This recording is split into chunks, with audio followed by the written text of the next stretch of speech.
कोलवाड येथील वीर सावरकर मैदानामध्ये 19 ते 26 मार्चच्या कालावधीमध्ये चैत्र नवरात्रोत्सवाचं आयोजन करण्यात आलं। यामध्ये नवदुर्गा, महालक्ष्मी यज्ञ, रास गरबा, कन्यापूजन, महाभंडारा, जागरण, गोंधळ, लोकनृत्य असे विविध कार्यक्रम संपन्न झाले।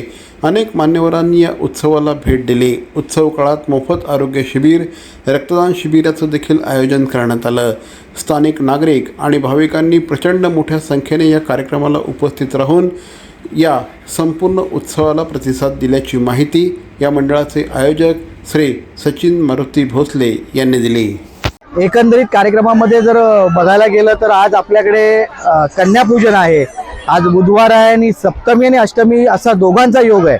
तर अष्टमीला कन्यापूजन केलं जातं। अष्टमीचा आपल्याकडे आता होम झालाय आणि होमच्या नंतर आपण कन्यापूजन केलं।